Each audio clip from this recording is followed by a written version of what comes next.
Hello everyone, अपन next topic देखते हैं अपना प्लांट किंगडम। कल अपन ने देखा था कि 5 किंगडम क्लासिफिकेशन जो था वो आर.एच. विटेकर ने दिया था। क्या क्या बोला था उन्होंने कि बहुत सारे उनके स्ट्रक्चर के बेसिस पे उन्होंने क्या करा था, उनको डिफरेंशिएट किया था। तो मोनीरा था, प्रोटिस्टा था, फंगाई थी, प्लांटी और एनिमिलिया, 5 थे। उसमें से अपन ने 3 को तो स्टडी कर चुके थे अपन। कौन कौन सा? मोनेरा देख लिया था। मोस्ट ऑफ उसके अंदर एग्जांपल्स क्या रहते थे? बैक्टीरिया आ रहे थे। बैक्टीरिया में भी कौन कौन से थे? Mycoplasma, cyanobacteria. फिर था प्रोटिस्टा, है ना। तो प्रोटिस्टा के अंदर आपने क्या क्या देखा था? अमीबा देखा था, पैरामीशियम देखा था, यूग्लिना देखा था। अमीबा के अंदर सूडोपोडिया थे, लोकोमोटरी ऑर्गन। पैरामीशियम में क्या थे? अरे बताओ, सीलिया थे ना। और यूग्लिना में फ्लैजेला। उनकी वजह से क्या हो रहा था कि उनके अंदर मूवमेंट्स हो रहा था। किसके लिए मूवमेंट कर रहे होंगे? फूड को ऑब्टेन करने के लिए, है ना। बहुत सारी चीजें होती है कि मूवमेंट्स अपन किसके लिए करते हैं कि अपना फंक्शन प्रॉपर हो सके, है ना। अपन अपनी जरूरतों को पूरा कर सके, उस चीज के लिए अपन मूवमेंट्स करते हैं। तो उनके अंदर भी यही चीज होती होगी। फिर नेक्स्ट वन जो थे आपकी थी फंगाई, है ना। अरे फंगी नहीं, फंगाई ना। अब क्या हुआ, उसके अंदर अपन ने बहुत सारी चीजें देखी थी। जैसे कि क्या था उसके अंदर? सेप्रोफाइटिक था, मोड ऑफ न्यूट्रिशन, है ना, कि किस तरीके से अपना फूड को ऑब्टेन करते थे। वो उनका जो तरीका था वो सेप्रोफाइटिक था। सेप्रोफाइटिक मतलब कि जो डिकेइंग फूड थे उनके थ्रू अपना न्यूट्रिशन ऑब्टेन करते थे वो। उसके बाद जो नेक्स्ट लेवल आता है आपका, आता है प्लांटी। मैंने बोला था कि ये जो क्लासिफिकेशन है वो एक इवोल्यूशन के बेसिस पे, है ना। पहले अपन ने देखा था कि जो मोनेरा थे वो कैसे थे? Prokaryotic, unicellular. फिर उसके बाद प्रोटिस्टा आए, वो यूकैरियोटिक हो गए, बाकी सेल अभी भी कैसी थी? यूनिसेल्युलर। फिर उसके बाद आपकी आई फंगाई। फंगाई में क्या हुआ? यूकैरियोटिक, और फिर कैसी बन गई? मल्टी सेल्यूलर, है ना। तो अब मल्टी सेल्यूलर आया, उसके बाद फंगाई के बाद क्या आया आपकी? प्लांट्स ना। तो प्लांट्स के अंदर क्या बहुत सारी चीजें होती है। ऐसा तो है नहीं कि डायरेक्ट पूरा पेड़ बन गया होगा, है ना कोई छोटा स्टेज आया होगा ना, उससे पता चलेगा। तो अपन क्या करेंगे, इसके अंदर पूरी चीजों को स्टडी करेंगे कि यार कैसे प्लांट्स डेवलप्ड हुए हायर लेवल पे, है ना। तो प्लांट्स कैसे होते हैं? यूकैरियोटिक, सेल वॉल प्रेजेंट होती है, और इनकी जो सेल वॉल होती है ना वो काय की बनी होती है? सेल्यूलोस। और फंगाई की काय की बनी होती है? कल बताया था मैंने, याद करो। अगर नहीं याद आ रहा हो तो एक बार और बैक जाके देखो उसको कि क्या था, है ना, मैं भूल गया हूं। अब आता है कि अपनी इसकी पहली क्लास, आपके जो प्लांट किंगडम है उसके भी 5 कौन कौन से? तो अपन देखते हैं। थैलोफाइटा, ये वाला आपका थैलोफाइटा। फिर आता है आपका ब्रायोफाइटा, ब्रायोफाइटा, टेरिडोफाइटा, एंजियोस्पर्म और जिम्नोस्पर्म। 5 चीजें हैं। उसमें सबसे पहले देखते हैं अपन थैलोफाइटा। थैलोफाइटा नाम से ही पता चल रहा है कि थैलो और थैलस, जिसे आप बोलते हो ना थैली, पॉलीथीन की जो रहती है ना, हाँ, तो उसी से इसका नाम डिराइव्ड हुआ है। क्या बोलते हैं? Thallus like body. इनकी जो बॉडी है ना वो कैसी होती है? थैलस जैसी। मतलब कि आप देख के नहीं बता सकते हो इस प्लांट को कि ये प्लांट की रूट है, या फिर ये प्लांट का स्टेम है, या फिर ये प्लांट्स की लीव्स है। डिफरेंशिएट नहीं कर सकते। Bodies does not differentiate into root, stems and leaves ना। तो फिर कैसा होता होगा? आप बोलोगे सर यार ये कैसा प्लांट है। तो अब यार ये रहता कहां पे? तो ये आपको मिलेगा एक्वाटिक्स, है ना, वाटर के अंदर। इसका हैबिटेट, इसका घर, इसका आवास कहां पे है? तो वो है समुद्र के अंदर। तो ये कुछ ऐसा ऐसा रहता है। अमीबा नहीं है, ये प्लांट्स ही है, बट कैसा है? थैलोफाइटा। थैलस लाइक बॉडी है। बॉडी कैसी है? एक थैली जैसी है। कोई स्पेसिफिक स्ट्रक्चर नहीं है। ना इसमें कोई रूट जैसा दिखेगा, ना आपको लीव्स जैसा दिखेगा, ना आपको स्टेम जैसा दिखेगा, है ना। कॉमनली नॉन एज, कॉमनली इसको अपन किन नाम से जानते हैं? तो अपन बोलते हैं इनको एल्गी। क्या बोलते हैं? एल्गी। किनको बोलते हैं एल्गी? तो थैलोफाइटा को ना। उसके बाद देखते हैं कि यार इसके एग्जाम्पल, इसके अंदर क्या क्या आता है। तो इसके अंदर आता है स्पाइरोगाइरा और कारा है कि चारा है? अरे जो गाय वाय को खिलाते हैं ना वो वाला चारा, ये आपका स्पाइरोगाइरा कुछ ऐसा रहता है, ऐसा स्पाइरल शेप रहता है, पूरा रिबिन लाइक स्ट्रक्चर होता है इसका। लग रहा है ना इससे पूरा स्ट्रेट लाइन। हाँ, इसके अंदर अब बोलोगे कि यार ये बनता कैसे होगा, तो इसके अंदर डिवीजन, इसके अंदर एक प्रोसेस होती है जिसको बोलते हैं फ्रेगमेंटेशन। 10th में आओगे तो एक चैप्टर है हाउ डू ऑर्गेनिज्म रिप्रोड्यूस ना, तो उसके अंदर देखोगे कि इसके अंदर फ्रेगमेंटेशन, फ्रेगमेंटेशन मतलब छोटे छोटे टुकड़ों में टूट जाना और उसके बाद एक नए ऑर्गेनिज्म को डेवलप्ड करना उससे। तो ये क्या करता है, खुद त्याग कर देता है अपनी बॉडी को कि लो मैं टूट जाता हूं और अपन अपनी जनसंख्या को बढ़ा लेते हैं। तो रिप्रोडक्शन का मीनिंग ये नहीं है कि अपनी पॉपुलेशन को बढ़ाना, उसका मतलब ये है कि अपनी जो स्पीसीज है उसको कंटिन्यूस करना, उसका अस्तित्व खत्म नहीं होने देना, इसके लिए रिप्रोड्यूस किया जाता है।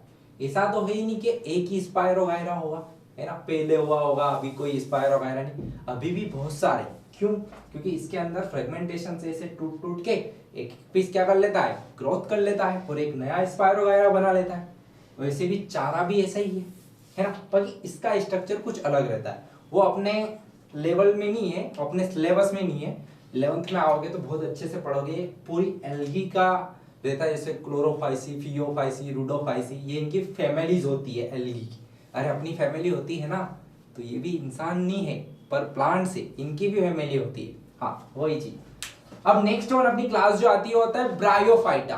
तो यार इसकी बॉडी थैलस लाइक थी, बट मैंने बोला था कि अपन जो स्टडी कर रहे हैं वो इवोल्यूशन की बेसिस पे कर रहे हैं ना, तो अब इनके अंदर इवोल्यूशन हुआ होगा, इनसे क्या डेवलप्ड हुआ होगा, आपका ब्रायोफाइटा।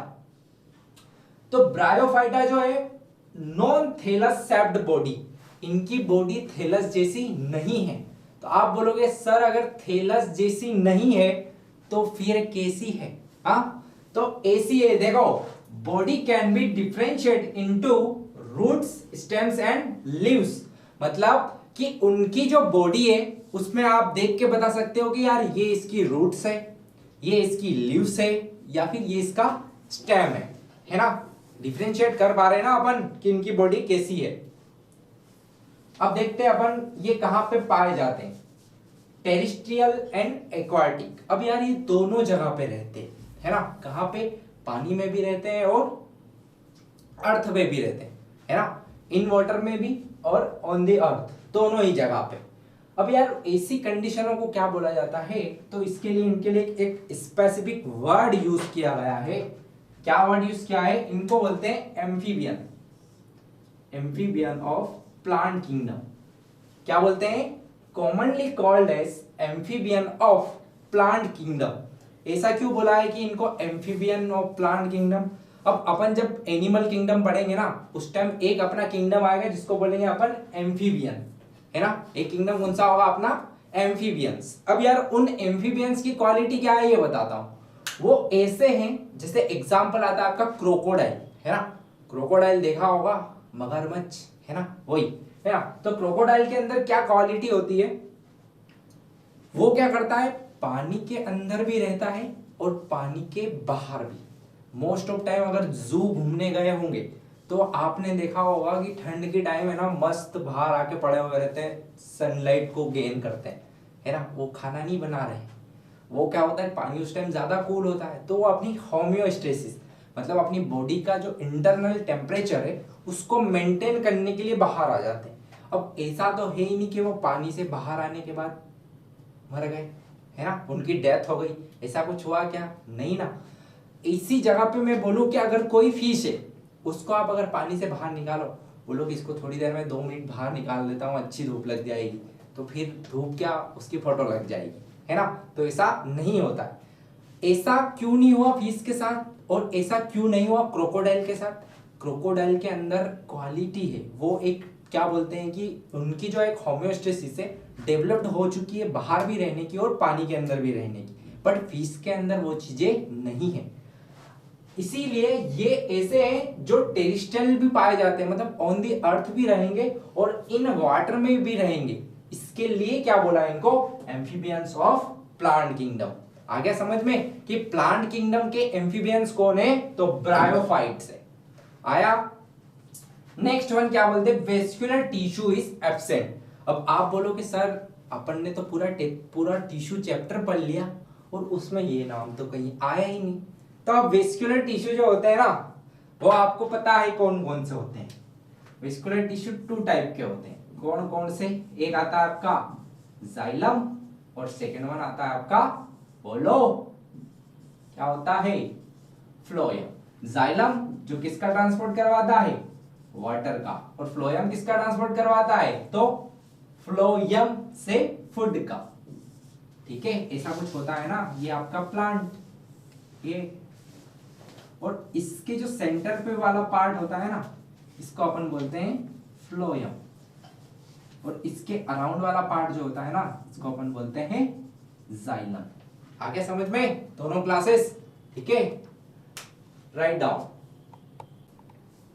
अब अपन क्या करते हैं, आगे बढ़ते हुए नेक्स्ट क्लास में जाते हैं। मैंने लास्ट टाइम बताया था आपको वेस्कुलर टिश्यू प्रेजेंट ना, तो वेस्कुलर टिश्यू दो थे, कौन कौन से?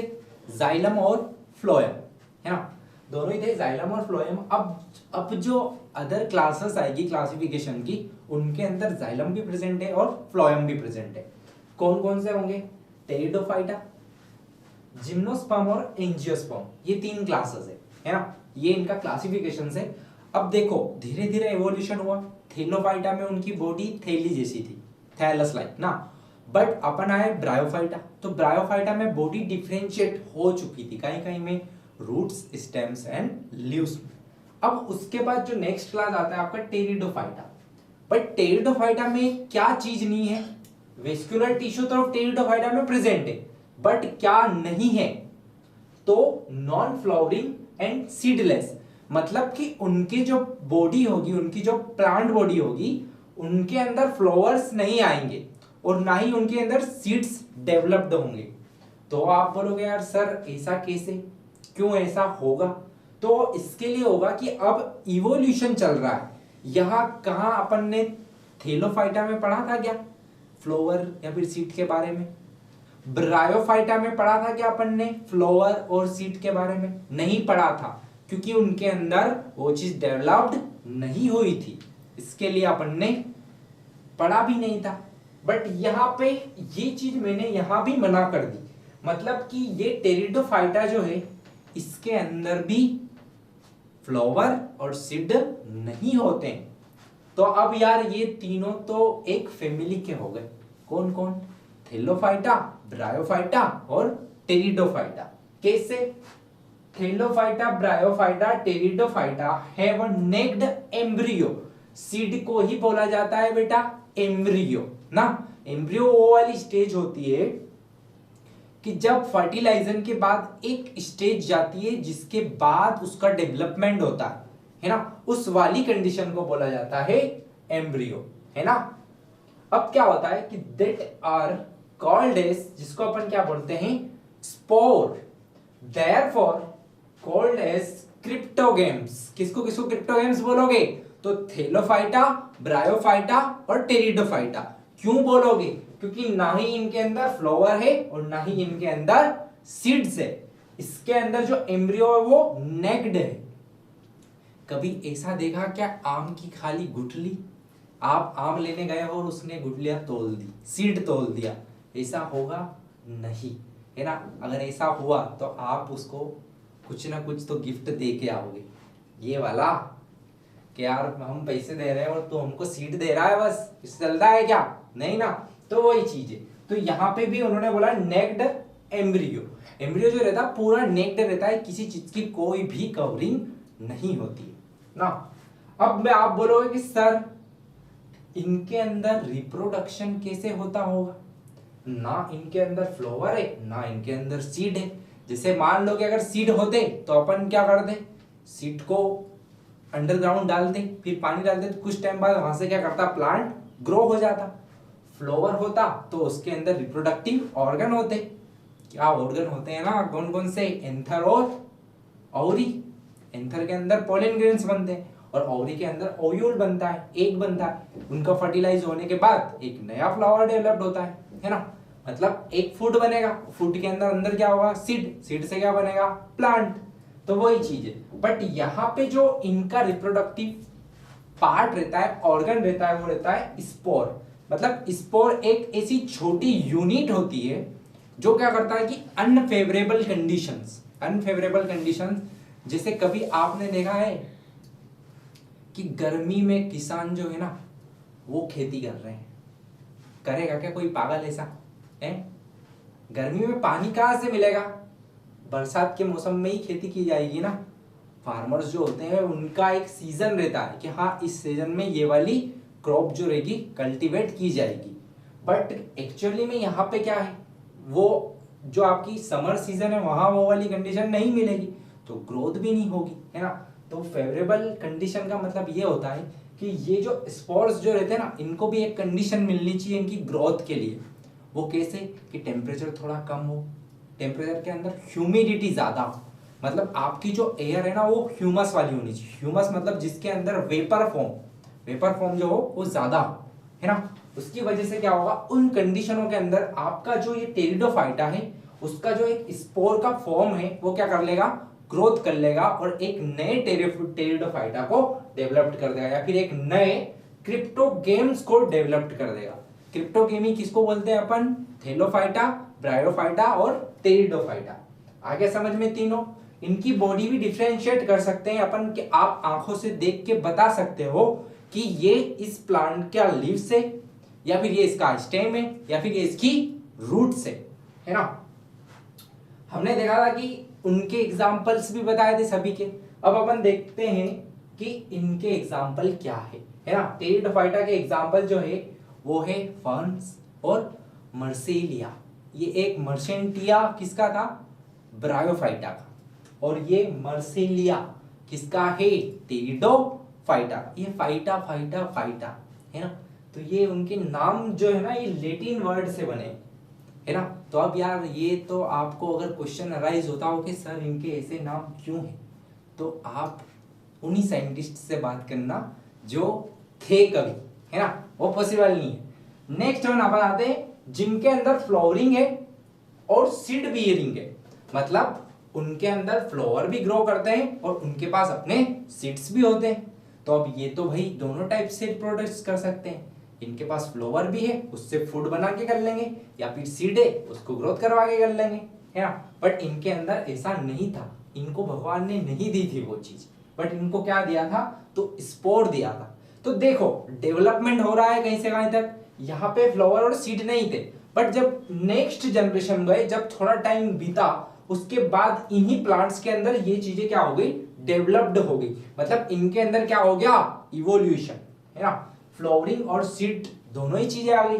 अब क्या होता है कि ऐसे प्लांट्स जिसके अंदर फ्लावर और सीड दोनों ही होते हो उनको बोला जाता है फेनेरोगैम्स ना। क्या है? With well differentiated reproductive tissue that ultimately make seed called as phanerogams, है ना। मतलब ऐसे प्लांट्स जो क्या करते हैं, अपनी जो रिप्रोडक्टिव टिश्यू है उनको डिफरेंशिएट करके एक अल्टीमेटली सीड का फॉर्मेशन। मान लो अब सीड बन गया तो अब प्लांट तो बनेगा ही ना। उस सीड को क्या करेंगे अपन? ग्रोथ करवाएंगे, है ना। उसको अर्थ के अंडरग्राउंड अर्थ के अंदर डालेंगे, फिर उसको जो मिनरल न्यूट्रिशन रिक्वायरमेंट लगते हैं उनकी हेल्प से अपन वो क्या करेंगे? उस प्लांट को ग्रोथ करवा लेंगे, है ना। ऐसे अपन को नया फेनेरोगैम्स मिल जाए। ऐसे ही इस फेनेरोगैम्स की दो क्लासेस आ जाती है। कैसे कैसी? एक होता है नेक्ड सीड और एक होता है सीड कवर्ड विथ, किससे कवर्ड? फ्रूट से ना। तो आप बोलोगे यार ये सर आप थोड़ी थोड़ी देर में क्या नई नई चीज लेके आ जाते हो, है ना। तो नेक्ड का मतलब होता है ओपन, है ना। सीड का मतलब, अब यार इसके मैं एग्जाम्पल देता हूं, है ना। नेक्ड सीड और ये। तो अब कैसे? Seed covered with fruit, mango, Apple. अरे कभी देखा है कि आपने मैंगो खाया और फट से उसके कवरिंग आने से पहले आपके मुंह में सीड आ गया? ऐसा होगा क्या? नहीं होगा ना। पहले उसकी कवर हटाएंगे। जैसे आप देख लेते हैं ये ग्रीन कलर का कच्चा मैंगो है, टेबलेट आती है ना, सॉरी वो कच्चा मैंगो क्या बोलते हैं, टॉफी आती है, और ऐसा करके कुछ सीड होता है ना। पहले आप ये चीज खाओगे इतना इतना, उसके बाद जाके ये वाला सीड वाला पोर्शन आएगा। मतलब ये सीड क्या है? फ्रूट से कवर्ड है ना। ऐसे प्लांट्स जिसके अंदर सीड जो रहता है वो फ्रूट से कवर हो उसको बोला जाता है एंजियोस्पर्म। और ऐसे प्लांट्स जिसके अंदर सीड कवर नहीं होता है, ओपनली होता है, उसके बाहर कोई भी फ्रूट नहीं होता है, उसको क्या बोलते हैं, जिम्नोस्पर्म। अब इनके वर्ड का बताता हूं। ये जिम्नो है ना, क्या बोला है, जिम्नो, इसका मतलब होता है नेक्ड।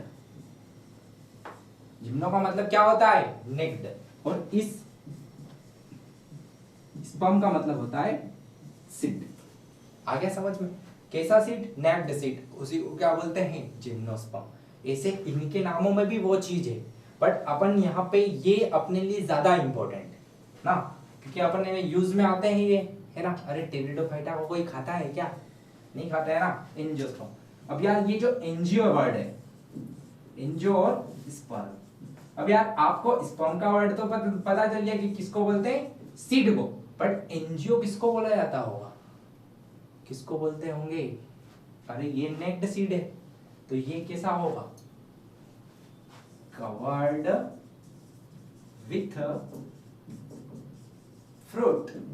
ठीक है, ऐसा सीड जो फ्रूट से कवर्ड हो उसको क्या बोलोगे, एंजियोस्पर्म। आ गया समझ में। अब यार यहां पे फ्रूट की कवरिंग नहीं है, तो क्या फ्रूट बनेगा, नहीं, तो फ्रूट इज एब्सेंट। अब यहां पे फ्रूट की कवरिंग है, तो फ्रूट तो बनेगा, तो फ्रूट इज प्रेजेंट। अब देखते हैं कि इसका एग्जाम्पल क्या है, साइकस, साइकस, साइकस, याद करो, अभी सीजन चल रहा है उसका, खजूर लगते हैं ना पेड़ पे, पाइनस, ये ऐसे हैं जो खाली एक सीड का फॉर्म है ना, वही चीज है ना। और क्या बचा आपका, जिम्नोस्पर्म। जिम्नोस्पर्म तो देखा ही होगा, मैंगो हो गया, एप्पल हो गया, अपन सब डेली यूज में आते हैं वो चीजें, खाते हैं ना अपन, हाँ, तो वही चीज है। अब अपन नेक्स्ट क्लास देखेंगे एंजियोस्पर्म, राइट डाउन। अब अपन प्लांट किंगडम में लास्ट वन देखते हैं, क्या है, एंजियोस्पर्म। एंजियोस्पर्म मैंने बोला था कि एंजियो का मतलब कवर्ड विथ फ्रूट, और स्पर्म का मतलब होता है सीड, ऐसा सीड जो कवर्ड रहता है किससे, फ्रूट से। तो इसमें भी टू टाइप्स के हो जाते हैं, कौन कौन से, डायोकोट्स और मोनोकोट्स। मोनो मतलब एक, और डाई मतलब दो, मतलब ऐसा सीड जिसके दो पार्ट हो सकते हो उसको बोलते हैं मोनोकोटिलेडन, सॉरी उसको बोलते हैं डायोकोटिलेशन, मतलब दो कोट्स में डिवाइड हो सकता हो। और मोनो मतलब जो दो टू इक्वल पार्ट्स में डिवाइड नहीं हो सकता हो। एग्जाम्पल को देखो, उससे इजीली पता चल जाएगा कि क्या बोलना चाह रहा हूं मैं, है ना। हम देखते हैं कि there seed is made up of two cotyledons, है ना, टू कोटिलेडॉन्स। कैसे, जैसे ग्राम, तो ग्राम का सीड कुछ ऐसा रहता होगा, आपने देखा होगा या फिर खाया होगा, ऐसा रहता है ना, ऐसे, फिर ऐसे टू इक्वल पार्ट्स होते हैं, फिर यहाँ पे कुछ ऐसे करके रहता है ना। इसको क्या करोगे कि आप जो रहता है उसका कवर खोलोगे, फिर ये जो रहेगा वो ऐसे टू पार्ट्स में डिवाइड हो जाता है, ऐसे करके। अरे चने खाए हो, वही है ये चीज, दो पार्ट्स में डिवाइड हो गया, इसी को बोलते हैं डायोकोट्स ना। क्या बोला है, there seed is made up of two cotyledons, है ना। अब यहीं पे आते हैं, there seed is made up of single cotyledons, मतलब कि सीड जो रहता है ना वो टू पार्ट्स में डिवाइड नहीं हो सकता, एक ही रहेगा। राइस, कभी आज ही घर पे ट्राई कर लेना, मम्मी को बोलना मम्मी एक चावल का पीस देना, तो फिर उसको देखना तोड़ने के लिए ट्राई, बट वो इक्वल पार्ट्स में टूट तो जाएगा वो, है ना, बाकी टू इक्वल पार्ट्स में डिवाइड नहीं होगा। व्हीट, गेहूं, मेज, मक्का, उसमें भी टू पार्ट्स में डिवाइड नहीं होंगे। ये सब कैसे हैं, मोनोकोट से, है ना। अब यहीं पे भी देख लो, पी, मटर, है ना, अभी बहुत खाई होगी आपने। फिर सोयाबीन, सोयाबीन भी, ये सारी चीजें ऐसे, इनके अंदर कोटिलेडॉन्स किसे, टू है। अब फिर मेरे आप बोलोगे कि यार सर ये तो सीड से पता चलेगा, तो आप देख के कैसे पता कर सकते हो कि यार ये मोनोकोट है या फिर डायोकोट है।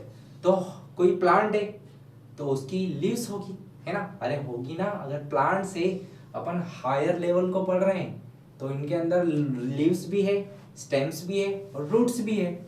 तो लीव्स देखो, अब यार एक चीज इस लीव्स में, ये देखो, ये पैरेलल कोई चीज दिख रही है, इसको बोलते हैं पैरेलल। 1 2 3 4 5 6, ये सब जो इक्वल इक्वल जा रहे हैं ना, इसे को बोला जाता है पैरेलल। और लीव्स के अंदर जो ऐसी लाइंस होती है, आपने देखा होगा, पत्ती तोड़ी होगी कभी तो, है ना, उसमें देखा होगा कुछ लाइनिंग से होती है ना, वो लाइन अगर सारी सारी स्ट्रेट और एक दूसरे के इक्वली जा रही हो तो उसको बोला जाता है पैरेलल वेनेशन। मतलब आपका जो मोनोकोट्स का प्लांट रहेगा उसके अंदर लीव्स के अंदर कैसा किस टाइप का वेनेशन होगा, तो वो होगा पैरेलल। यही आप देखोगे कि डाइकोट्स, तो डाइकोट्स के अंदर जो लीव्स है इसको देखो कैसे है, ऐसे ऐसे ऐसे ऐसे अलग अलग जा रहा है ना, तो इसी को बोलते हैं रेटिकुलेट। और वेन से तो उसको क्या बोलते हैं, रेटिकुलेट वेनेशन। यही चीज अपन ने कहा देखी थी, एंडोप्लाज्मिक रेटिकुलम। एंडोप्लाज्मिक रेटिकुलम का ऐसे इरेगुलर शेप था ना, कोई एक जैसा तो था नहीं वो, और उसमें भी दो वैरायटीज थी, कौन कौन सी, RER और SER, रफ एंडोप्लाज्मिक रेटिकुलम और स्मूथ एंडोप्लाज्मिक रेटिकुलम। ठीक है, आ गया समझ में, लिख लो। नेक्स्ट अपन देखते हैं अपना एनिमल किंगडम। अब अपन बात करेंगे अपनी, है ना, एनिमल्स मतलब जानवरों की, है ना। तो आप किसकी बात कर रहे हैं, अपन एनिमल्स की। एनिमल्स की भी एक अलग ही क्लास दे दी पूरी कि हाँ यार ये प्लांट से बहुत ज्यादा डिफरेंट है। इनके अंदर क्या होता है, दिमाग, है ना, जिसका यूज करते हैं कि नहीं करते हैं।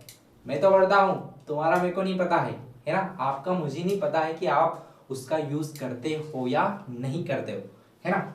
देखते हैं कि एनिमल किंगडम्स, अब यार ये जो चीज है ना नई है सिलेबस में आपके लिए भी और हम मेरे लिए तो नहीं है, खैर मैं तो पास आउट हूँ, अभी रनिंग MBBS चल रहा है मेरा। बट यहाँ पे क्या है कि कुछ ऐसी टर्मिनोलॉजीज का यूज किया है कि क्या कर सकते हैं, किसी एक चीज को पर्टिकुलरली बताने के लिए उस वर्ड को यूज किया है।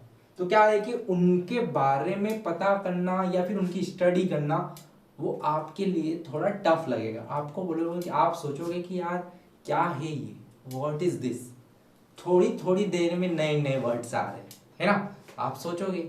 और कोई भी होंगे जो मेरे को बहुत अच्छे अच्छे वर्ड्स भी उधर से दे रहे होंगे कि क्या है ये रोज रोज, है ना। तो जो भी है तुम्हारा अच्छा है, तुम जो भी बोलो, है ना। फर्स्ट वन देखते हैं अपन, जो रिलेटेड टर्म्स है इस चैप्टर के अंदर। फर्स्ट वन है जो आपकी बॉडी सिमेट्री। अब यार ये बॉडी सिमेट्री क्या होती है, सिमेट्री का मतलब ये होता है कि एक ऐसा प्लेन होता है, आपकी बॉडी को कट कर दिया जाता है। उसमें क्या होता है कि बॉडी के कुछ, अगर मान लो मेरी बॉडी यहाँ से इक्वल पार्ट में कट्स कर, तो दो इक्वल पार्ट में कट हो जाएगी, होगी ना, हाँ हो जाएगी मैक्सिमम अगर देखा जाए तो, है ना। तो वैसी चीजें ऐसे एनिमल्स के अंदर भी बहुत सारे एनिमल्स ऐसे हैं जिनकी बॉडी की सिमेट्री पाई जाती है। अब आप बोलोगे सर क्या सिमेट्री, सिमेट्री समझ में नहीं आ रहा, है ना। तो ज्यादा मत सोचो और ये देखो, बायलेटरल सिमेट्री और रेडियल सिमेट्री। बायलेटरल, बाय मतलब टू, ऐसे ऑर्गेनिज्म या ऐसे एनिमल्स जिनकी बॉडी टू इक्वल पार्ट्स में क्या हो सकती है, डिवाइड हो सकती है, कट हो सकती है, उसको क्या बोलोगे आप, बायलेटरल सिमेट्री। ऐसे ऑर्गेनिज्म जिनकी बॉडी एक से ज्यादा पार्ट्स में डिवाइड हो जाती हो, उन्हें क्या बोलोगे आप, रेडियल सिमेट्री। देखो यहां पे, ये देखो कैसे,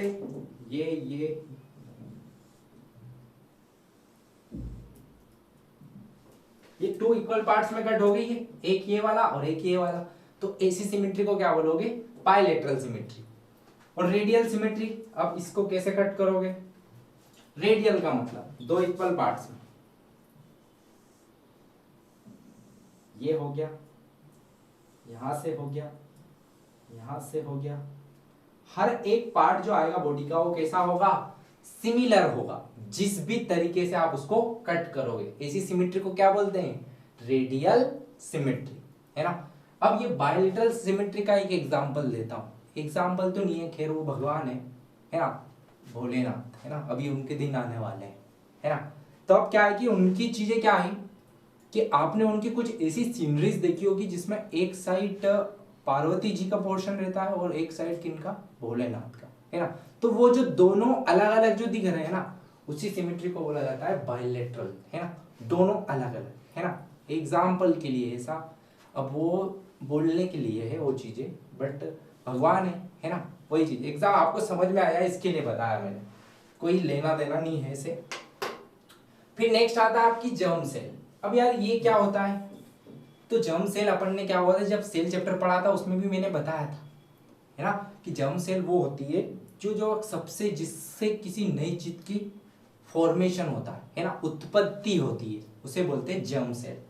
तो अब यार ये जर्म सेल, जैसे अपन ने प्रोकैरियोट्स के अंदर देखा था एक सिंगल क्रोमोसोम था जिसके अंदर जर्म सेल दिखी थी, डीएनए, है ना। तो यहाँ पे भी जर्म सेल जो रहती है, एनिमल्स के अंदर 3 जर्म सेल होती है। कौन कौन सी? एंडोडर्म, फिर आता है आपका मीजोडर्म, फिर लास्ट वन जो आती है आपकी उसको बोलते हैं एक्टोडर्म, है ना। अब यार ये एंडो, एक्टो और एंडो, मीजो और एक्टो, ये डर्म्स का मतलब होता है लेयर, इसका मतलब होता है लेयर, और इसका मतलब होता है कि किस जगह पे है वो लेयर, है ना। उन चीजों को बोला जाता है एंडो, मीजो और एक्टो। ये जैसे मैं एग्जांपल देता हूं एक,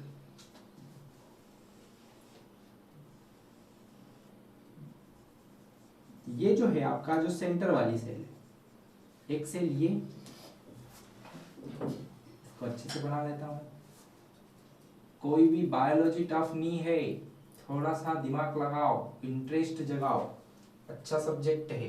डॉक्टर बनना है तो फिर पढ़ना पड़ेगा, है ना, पढ़ोगे ना।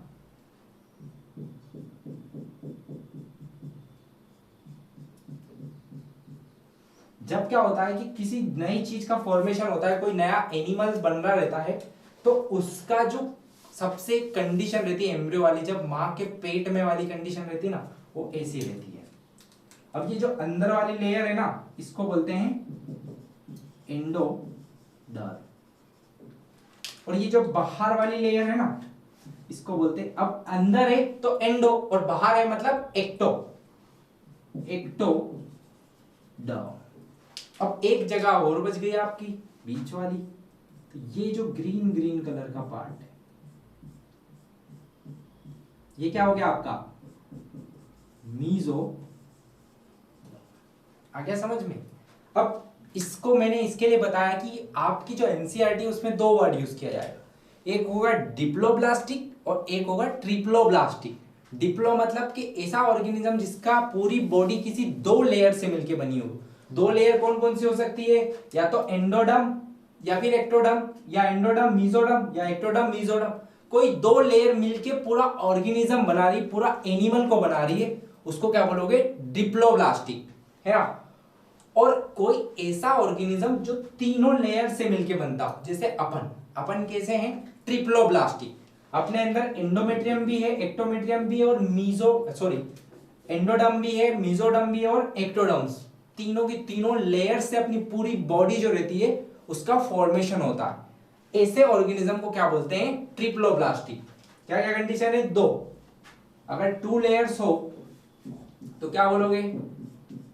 डिप्लो ब्लास्टिक, और अगर 3 लेयर हो तो क्या बोलोगे? ट्रिप्लो ब्लास्टिक। आगे समझ में? 2 जर्म्स लेयर और 3 जर्म लेयर, 2 जर्म लेयर और 3 जर्म लेयर। इतना क्लियर है सभी को? नेक्स्ट वन आता है सीलोम। अब यार ये सीलोम जो है ना, ये एक नई चीज है। लिख लिया आता है? ये लिख लेना जब मैं बना रहा था उस टाइम, पॉज करके वीडियो को, है ना। अब सीलोम का मतलब होता है बॉडी कैविटी। क्या होता है? बॉडी की कैविटी। जैसे अपनी बॉडी का कोई शेप है ना, ऐसा तो है नहीं कि मेरा एक हाथ छोटा है और एक हाथ बहुत बड़ा है, एक पैर मेरा पतला है और एक जाड़ा है, ऐसा कुछ है नहीं, है ना। एक सिस्टमेटिक है, सारी चीजें का एक रेगुलर शेप है ना। एक बॉडी की कैविटी है। ऐसे ही क्या होता है, एनिमल्स के अंदर भी ये बॉडी की कैविटी पाई जाती है ना। तभी तो वो उनके जैसे दिखते हैं, जैसे अपन अपने मम्मी पापा जैसे दिखते हैं। मान लो अगर एलिफेंट का जो बच्चा है, चाइल्ड है, तो एलिफेंट जैसे ही दिखेगा, ऐसा तो है नहीं कि हॉर्स जैसा दिखेगा, है ना। वो जो कैविटी है वो किनकी वजह से? इन जर्म सेल की वजह से उनका डेवलपमेंट होता है। तो वो 3 टाइप की होती है। कैसी? तो पहली वाली जो होती है वो होती है एसिलोमेट। एसिलोमेट कैसी होती है? एसिलोमेट, है ना। एसिलोमेट मतलब कि ऐसे ऑर्गेनिज्म जिनकी बॉडी की कोई भी कैविटी नहीं होती है, इरेगुलर होते हैं, कैसे भी हो सकते हैं, है ना। कोई भी बॉडी का शेप नहीं होता है ना, कैसे भी पूरी इरेगुलर होती है ना। तो क्या होता है? No body cavity. No, no मतलब नो, नो अलाउ नहीं, कोई भी नहीं, no body cavity. Okay, next one जो आता है आपका वो आता है सूडो। Pseudo coelomate. क्या बोला? सूडो। अब यार ये मैंने कल वर्ड यूज किया था, एक कहां पे किया था? अरे प्रोटिस्टा, बटिस्टा पढ़ाया था ना, प्रोटिस्टा। हाँ, प्रोटिस्टा का भाई बटिस्टा, वो पढ़ाया था। तब मैंने बोला था कि अमीबा के अंदर होते हैं सूडोपोडिया। सूडो और पोडिया। सूडो मतलब होता है कि फॉल्स, और पोडिया मतलब होता है पेड़। तो यहाँ पे होता है सूडोसिलोमेट, मतलब कि बॉडी जैसी दिखती है बट एक्चुअली में वो बॉडी की कैविटी नहीं है ना। अरे आ रहा है ना समझ में क्या बोल रहा हूं? कि कैविटी बॉडी जैसी तो दिखती है बट एक्चुअली में वो कैविटी नहीं है ना। जैसे कि घर पे आपको कोई बोलता होगा, कुत्ते ऐसे गाली नॉर्मली बोलते हैं ना गुस्से में, तो क्या आप हो? अरे बोलने के लिए बोला है बट एक्चुअली में तो नहीं हो ना। तो यहाँ पे भी वही चीज है, सूडो और सिलोमेट। सूडो मतलब कि बॉडी कैविटी जैसी दिखती है बट एक्चुअली में वो बॉडी कैविटी नहीं है। तो इसको बोलेंगे अपन false body cavity. Next one आपका आएगा सिलोमेट, है ना। सिलोमेट मतलब ऐसे ऑर्गेनिज्म जिनकी बॉडी कैविटी होती है, ठीक है ना। आया समझ में? तीन चीजें पढ़ी अपन ने, कौन कौन सी? एसिलोमेट, सूडोसिलोमेट और लास्ट वन जो है आपका सिलोमेट। एसिलोमेट मतलब जिसकी कोई बॉडी कैविटी नहीं होती है। सूडोसिलोमेट मतलब जिनकी बॉडी कैविटी एक्चुअली में दिखती है बट वो होती नहीं है। लास्ट वन जो है आपका वो है सिलोमेट। सिलोमेट मतलब जिनकी एक पर्टिकुलर बॉडी का ऑर्गेनाइजेशन होता है, शेप होता है ना। लास्ट वन आता है आपका सेगमेंटेशन। सेगमेंटेशन एक ऐसी प्रोसेस है जिसमें बॉडी जो रहती है उसके छोटे छोटे सेगमेंट्स होते हैं, पार्ट्स होते हैं, है ना। इसका नॉर्मली एक एग्जांपल आता है अर्थवॉर्म। अभी जो रेनी सीजन है ना, वो आपको कहीं भी मिल जाएंगे, है ना। नूडल्स जैसे होते हैं ना, बना के मत खा जाना, दिखते हैं, वो भी दिखते हैं बट एक्चुअली में वैसे होते नहीं है। नूडल्स जैसे दिखते हैं बट वो नूडल्स नहीं है। सेगमेंट्स मतलब क्या होता है कि जैसे कोई ऐसा ऑर्गेनिज्म है, ऐसा है, तो उसकी बॉडी के अंदर ऐसे छोटे छोटे छोटे छोटे पीसेस होते हैं, टुकड़े होते हैं, इन्हीं को बोला जाता है सेगमेंट। क्या बोलते हैं? सेगमेंट। और जिनके अंदर ये चीजें पाई जाती है उसको बोला जाता है सेगमेंटेशन। तो ये क्या अपन ये सेगमेंटेशन जो रहता है ना, एम्फी आर्थ्रोपोडा पढ़ेंगे, एक एनिमल किंगडम के अंदर एक क्लास आती है आर्थ्रोपोडास, है ना। तो उस ऑर्थो का मतलब होता है उनके बॉडी पार्ट्स और पोडास का मतलब होता है सेगमेंट्स, है ना। तो उनके जो पैर होते हैं ना, उनके अंदर बहुत सारे सेगमेंट होते हैं, बॉडीज के अंदर बहुत सारे सेगमेंट होते हैं। जैसे अपन पढ़ेंगे कि जो कॉकरोच है ना, उसके हार्ट के 13 चेम्बर होते हैं छोटे छोटे पीस में। अपना तो एक है, उसका 13 है भाई, है ना। कितना अपने से वेल डेवलप्ड ऑर्गेनिज्म है, सब डरते हैं उससे। स्पेशली कौन डरता है तो आप जानते होंगे अच्छे से, है ना। लास्ट वन आता है आपका स्केलेटल, है ना। स्केलेटल मतलब कि hard body structure. Hard body structure कौन बनाएगा? स्केलेटल। तो बोन्स जो है अपनी वो डेवलप्ड करती है ना किसी एक स्केलेटल को। जैसे अपना स्केलेटल, आज मैं स्टैंडिंग पोजीशन पे हूं, आपको पढ़ा रहा हूं, तो वो किसकी वजह से है? तो स्केलेटल की वजह से, है ना। अपना पूरा स्केलेटल मसल्स और बोन से मिलके बना होता है। तो जो अदर एनिमल्स है उनके अंदर भी यही चीज होती है, स्केलेटल, जो कि कैल्शियम फॉस्फेट से बोन बनती है। फिर मसल्स के अंदर कॉन्ट्रेक्टाइल प्रोटीन्स होते हैं, अपन ने पढ़े थे। कौन कौन से थे, एक्टिन, मायोसिन, ट्रोपोमायोसिन, ट्रोपोनिन, ये सारी चीजें है ना। ठीक है, ये आ गया, क्लियर है, सबको समझ में आ गया, लिख लो।